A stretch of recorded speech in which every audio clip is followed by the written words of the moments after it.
बल्लभगढ़ गांव में सविता नाम की एक छोटी बच्ची अपनी माँ गीता के साथ रहती थी। एक दिन वो अपने घर के बाहर लुका छिपी खेल रही थी, लेकिन सबसे बड़े आश्चर्य की बात ये थी कि वो किसी के साथ नहीं बल्कि अकेले ही खेल रही थी और बीच बीच में किसी से बात भी कर रही थी, जबकि वहाँ कोई नहीं था।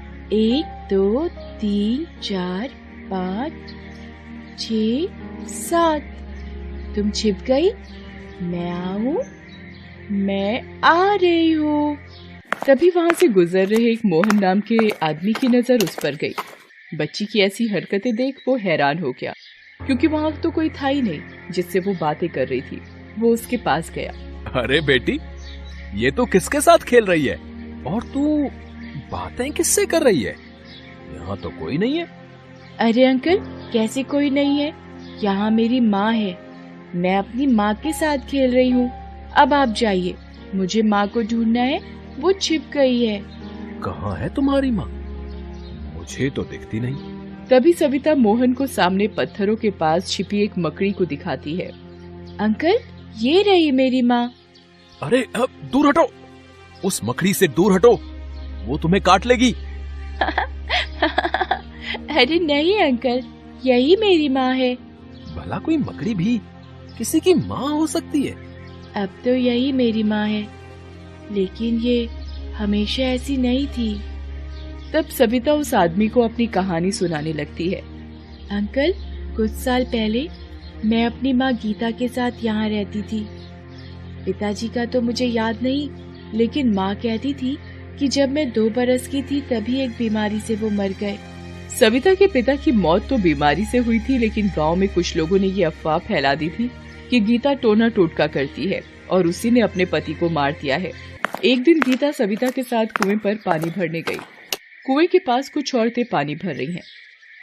अरे हट जाओ, इस गीता को पहले पानी भरने दो, नहीं तो पता नहीं कौन सा टोना टोटका ये हम पर कर दे। ये आप कैसी बातें कर रही हैं चाची?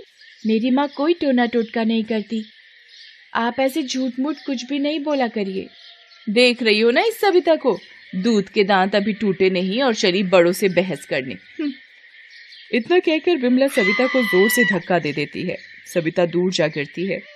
उसका सिर कुएं की दीवार से जा लगता है और उससे खून निकलने लगता है। ये देखकर गीता को भी गुस्सा आ जाता है और वो विमला को जोर का थप्पड़ मार देती है। तुम्हारी हिम्मत कैसे हुई मेरी बेटी पर हाथ उठाने की? उसके बाद गीता अपनी साड़ी का पल्लू फाड़ती है और उसे सविता के घाव पर लगाती है और वहां से चली जाती है। गीता का थप्पड़ खाकर विमला गुस्से से आग बबूला हो जाती है। वो गीता को सबक सिखाने का निश्चय कर लेती है। अगले ही दिन वो अपने भाई भीमा के पास जाती है और उसे सारी बात बताती है। भीमा छटा हुआ बदमाश था। तूने तो मेरी नाक पूरी की पूरी कटवा दी। तेरा भाई इतना बड़ा गुंडा है, इलाके के लोग मेरे नाम से ही थर थर कांपते हैं, और तू पिट कर आ गई। अरे तुझे तो वहीं घुमा कर देना चाहिए था उस गीता को। एक तो उस गीता ने मेरी धुलाई कर दी, ऊपर से तुम भी मेरा मजाक उड़ा रहे हो। इससे तो अच्छा है कि मैं नदी में कूद कर जान दे दूं। अरे मेरी प्यारी बहना, गुस्से पर तू रख काबू और देख, तेरा भाई उस सविता की माँ गीता को ऐसा सबक सिखाएगा कि वो तेरे पैरों पर गिरकर माफी मांगेगी। उसके बाद भीमा अपने दोस्त दुर्जन सिंह के साथ गीता के घर पहुंच जाता है। सविता उस समय स्कूल गई होती है। भीमा वहां पहुंचकर गुस्से में गीता को आवाज देकर बाहर बुलाने लगता है। वो बाहर आती है।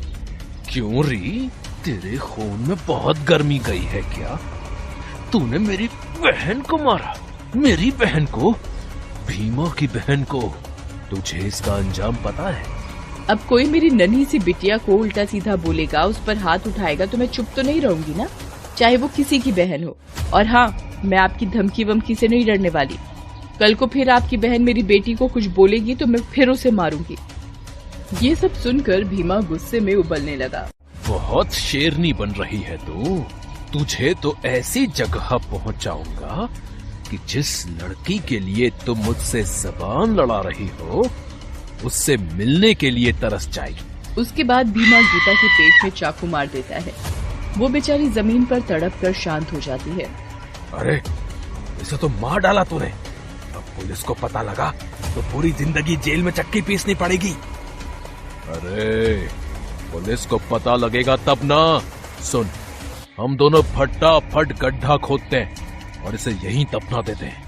इसके बाद दोनों उसे वहीं दफना कर चले जाते हैं, लेकिन गीता की आत्मा वहीं अपनी बेटी का इंतजार करती है। दोपहर बाद सविता स्कूल से जब वापस आती है तो वो अपनी माँ को बहुत ढूंढती है, लेकिन वो नहीं मिलती है। ढूंढते ढूंढते रात हो जाती है, लेकिन सविता को अपनी माँ का कोई पता नहीं चलता। माँ, तुम कहाँ छिप गई हो? देखो ना, मैं तुम्हें ढूंढ ढूंढ कर परेशान हो गई हूँ। मैंने कुछ खाया पिया भी नहीं है। तुम आ जाओ ना माँ, मैं तुम्हें कभी तंग नहीं करूंगी। आ जाओ ना, मुझे अपने हाथ से रोटी खिला दो ना, जैसे हर रोज खिलाया करती थी। गीता की आत्मा से अपनी बेटी की यह हालत देखी नहीं जाती। वो अपना प्यार भरा हाथ उसके गालों पर रखने की कोशिश करती है, उसे गले भी लगाना चाहती है, लेकिन वो ऐसा नहीं कर पाती है।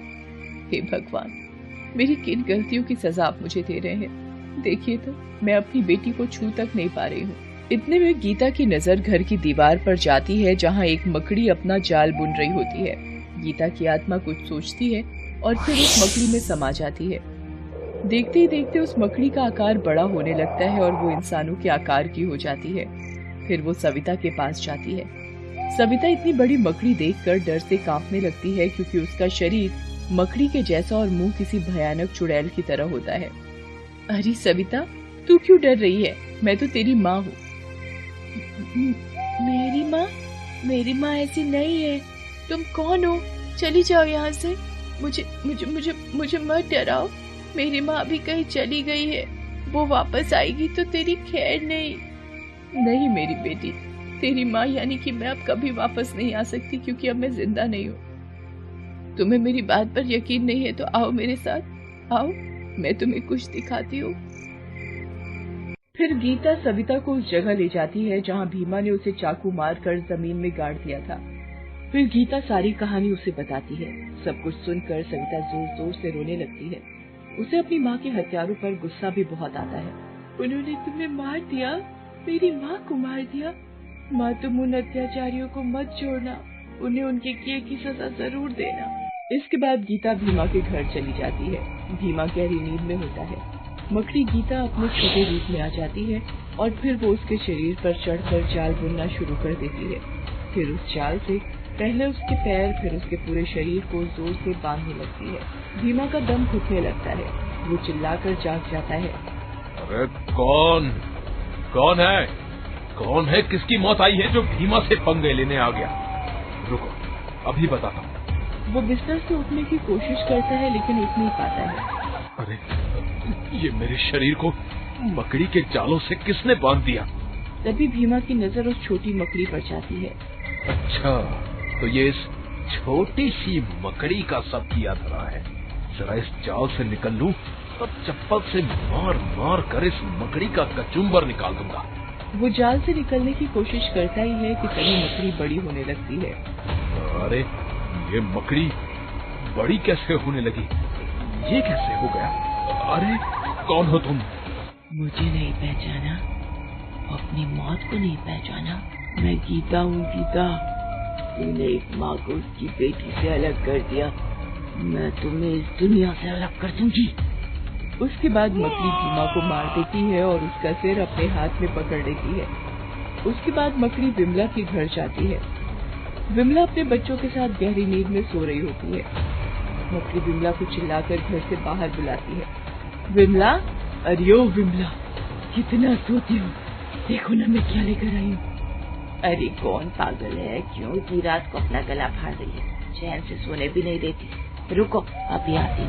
जैसे ही विमला घर से बाहर निकलती है, उसे अपने दरवाजे पर भीमा का कटा हुआ सिर टंगा हुआ दिखाई देता है। अरे ये कैसे हुआ? मेरे भाई भीमा की हालत किसने कर दी? तभी मकड़ी बनी गीता उसके सामने आ जाती है। उसके हाथों में उसके दोनों बच्चे होते हैं। विमला, ये सब मैंने किया है। मैंने तेरे भाई भीमा से अपनी हत्या का बदला ले लिया। अब मैं तेरे बच्चों को भी नहीं छोड़ूंगी, उन्हें भी मार दूंगी। तेरे बदले की भावना के कारण ही मेरी मौत हुई। मेरी बेटी से मैं अलग हो गई। अब देख तुझे पता चलेगा अपनों से अलग होने का दर्द कैसा होता है। गीता मुझसे बहुत बड़ी गलती हो गई, मुझे माफ कर दो। मेरी गलती की सजा मेरे छोटे छोटे बच्चों को मत दो। माना कि मैं बदले की आग में जल रही थी, लेकिन तुम्हें मरवाने का मेरा कोई मकसद नहीं था। भगवान के लिए मेरे बच्चों को छोड़ दो। तभी सविता वहाँ आ जाती है। ये क्या कर रही हो माँ? इन बच्चों ने तेरा क्या बिगाड़ा है? जिसने तुम्हें मारा उससे अपना बदला ले तो लिया। मैं तुम्हारे जाने के बाद बहुत अकेली हो गई थी माँ। तुम इनके साथ वैसा मत करो। मैं नहीं चाहती कि कोई हमारी तरह अलग हो और अकेला हो जाए।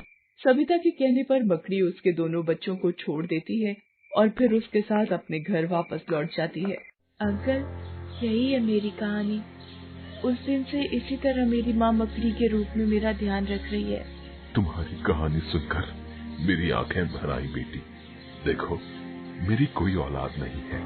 अपनी माँ को कहो ना, मैं रखूंगा तेरा ध्यान। मैं बनाऊंगा तुझे अपनी बेटी। ये सब सुनकर गीता वहाँ आ जाती है। भैया, क्या आप सच कह रहे हैं? आप रखेंगी मेरी बेटी का ध्यान? सच कहूँ तो मैं इस तरह इस रूप में अपनी बेटी का ध्यान ज्यादा दिन तक नहीं रख सकती। बिल्कुल रखूंगा मेरी बहन। उसके बाद मोहन सविता को गले लगा लेता है। गीता की आत्मा भी मुक्त होकर आसमान में चली जाती है। Best buddies